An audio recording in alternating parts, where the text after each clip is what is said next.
سر دست تو جتنا ہم نے اس کو انٹرویو کیا ہے اس میں تو ابھی نہ ہم نے کوئی منگنی کی بات سنی ہے اور نہ کوئی شادی کی بات سنی ہے۔ بہرحال چونکہ یہ فیس بک کی دوستی ہے اور فیس بک پر یہ پاکستان آئی ہے، سر دست اتنا نہیں ہے۔ مزید نصر اللہ اور اس کی فیملی آگے جا کر یہ فیصلہ کریں گے کہ یہ منگنی کرتی ہیں یا شادی کرتی ہیں، یہ ان کا اپنا گھریلو معاملہ ہے۔ جو انجو نامی لڑکی خاتون جو ہے یہاں پر آئی ہے، وہ کل ہم نے اس کو رسمی انٹرویو کے لیے یہاں پر بلایا تھا، اور اس انٹرویو کے درمیان ہم نے ان سے ان کے کاغذات ان کے چیک کیے۔ کاغذات ان کے پاس بالکل ریلیونٹ ہے، اس کے پاس ویلڈ پاسپورٹ ہے، ویلڈ 1 مہینے کے لیے اس کے پاس ویزا ہے، اور اپر دیر میں صرف ڈسٹرکٹ اپر دیر میں رہائش کے لیے اس کے پاس 1 مہینے کی NOC ہے۔ پراپر ڈاکومنٹیشن اس کے پاس جو ہے وہ ہم نے چیک کیے، ڈاکومنٹس اس کے بالکل صحیح ہے۔ اور اس رسمی انٹرویو کے بعد چونکہ وہ خاتون ہے، اس کی پریویسی کا ہم نے خیال رکھا، اور اس کی سیکیورٹی کے لیے ہم نے اس کی سیکیورٹی پر پولیس کانسٹیبل مامور کیے ہیں جو اس کی سیکیورٹی کا باقاعدہ خیال رکھیں گے۔ تو نصر اللہ کا اس کے ساتھ فیس بک پہ پہلے فرینڈ شپ بنی ہے، وہ فرینڈ شپ آگے جا کر پھر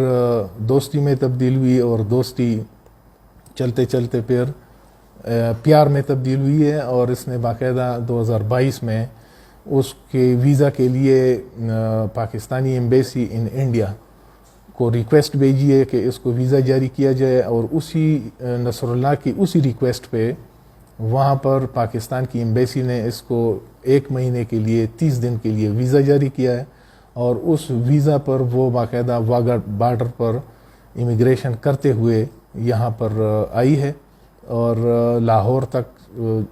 اس کو پھر جب بعد میں جب بس میں آئی ہے تو پنڈی میں باقاعدہ اس کو نصر اللہ نے ریسیو کیا، اور پنڈی سے پھر یہ دونوں اکٹھے ادھر آئے ہیں، اور ہم نے جو رسمی انٹرویو ہوتا ہے اس کے کرنے کے بعد اس کو نصر اللہ کے پاس ساتھ جانے دیا ہے، اور باقاعدہ بھی اس کے ساتھ ہے، اور سیکیورٹی باقاعدہ اس پر لگی ہوئی ہے۔ نصر اللہ کو ہم نے اس بات کا پابند بنا دیا ہے کہ 21 تاریخ سے پہلے 21 اگست سے پہلے باقاعدہ یہ یہاں سے رخصت ہوگی، اور جب اس کا ٹائم آئے گا رخصتی کا تو باقاعدہ SHO پولیس اسٹیشن دیر کو وہ مطلع کرے گا، اور یہاں سے انشاءاللہ پھر پراپر طریقے سے سیکیورٹی کے ساتھ ساتھ یہاں سے رخصت ہوگی انشاءاللہ۔ وہ چونکہ آپ کو پتہ ہے یہ ہمارا جو ایریا ہے دیر یا خیبر پختونخوا، یہ یا پورا پاکستان ہمارا جو ہے یہ ہاسپٹیلٹی والا ملک ہے، ہاسپٹیلٹی والا ایریا ہے، اور الحمدللہ ہمارے دیر میں مثالی امن ہے۔